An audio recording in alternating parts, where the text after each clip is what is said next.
Hello, my dear students. This is the unit of the TKT which deals with assessment types and tasks. This is the unit about evaluation. This is the unit about assessing our students. So, what is assessment? Assessment involves judging learners' performance through systematic collection and analysis of information. It serves multiple purposes, such as identifying strengths and weaknesses, informing instruction, and enhancing learners' motivation and engagement. It is basically evaluating them. Why is it important? Assessment is critical as it shapes teaching methodologies and influences learner outcomes. Effective assessment provides valuable feedback, allowing educators to adjust their teaching strategies and supports learners in achieving their academic goals. So this is important for both teachers and students. Informal versus formal assessment. Informal assessment occurs through observation and interaction, focusing on learners' engagement and attitudes with formal grading. In contrast, formal assessment utilizes structured tests and evaluations, providing objective measures of learners' knowledge and skills. Informal assessment is when you want to graduate, you want to also, let's say, you want to assess your students' learning on something by asking them open questions. I want to assess their future knowledge, the knowledge of grammar. Let's think about simple future or future progressive or future perfect. I can start asking them questions just to see if they can grasp this topic. Like, what will you be doing in a year from now? So, depending on what they answer, I can finally understand whether the topic is clear or not. But then the formal assessment is when I tell them, I'm going to give you a multiple choice test based on the future forms. You're going to give me the best answers based on what we have studied in class. So, there are several types of formal assessment. The first one is a diagnostic test. Diagnostic tests aim to identify learners' existing knowledge and skill gaps at the beginning of a course. This information helps educators tailor instruction to meet individual needs, ensuring targeted support in specific areas of language learning. So, through diagnostic tests, I can have my learners tell me what they need to learn, or let's say the level they should be in.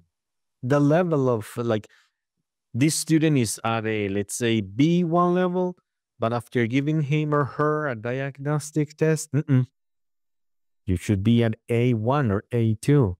You're not ready for B1 because you don't know the structures accepted at the B1 level. The placement test. The placement test determines students' appropriate language class levels upon entering the program. These assessments allow schools to group learners by comparable proficiency, enhancing the effectiveness of instruction and facilitating optimal learning experiences. By giving you the placement test in this case, I can know how many of my students are going to be at the A1, how many of them are going to be ready for B2, and how many of them will be ready for B1. Placement tests can also be graded. Like, I'm going to give you a B1 test. If you pass this B1 test, it means you're ready. If you don't, it means you're coming back to A2 level. Progress tests. Progress tests measure students' retention of learned material over specific periods, conducted after completing units or sections of a course. These assessments evaluate understandings and inform decisions on necessary revisions or reteaching. So just imagine you have already taught simple present. Few weeks later, you give them a test on the simple present. You notice they did not understand or just use the, let's say, third person S conjugation accurately. So you are going to have to go back and just remind them on how to do it, or just, as it says here with a very good term, reteach.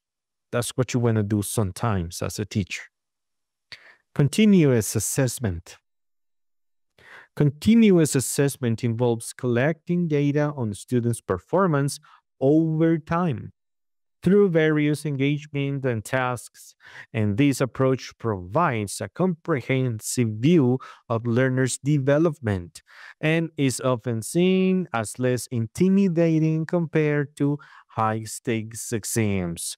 So, in here, you want to know that you have taught everything over, let's say, 8 months. And now you're going to say, look, students, these are the results of your first exam. And this is the result of your last exam. This is how you have advanced. This is how much you have learned. This is how much you have improved. This can motivate students. Portfolios. Portfolios compile students' work throughout a course, showcasing skills development and achievements. They encourage reflection and allow both educators and learners to assess progress in areas for improvement holistically. Sometimes it is good to have the portfolio. Your students have their own portfolios, so they start keeping a record of what they have done and how much they have advanced. So, in the end, this can be shown to parents, for example. Then we have achievement tests. Achievement tests evaluate learners' knowledge and skills at the end of a course or learning period. These assessments measure what students have learned and their readiness for subsequent levels or certifications.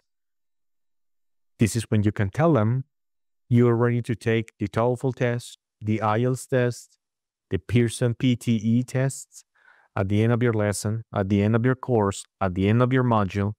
And then this is when you tell them, okay, now you're ready for bigger things, okay? And those things are called proficiency tests.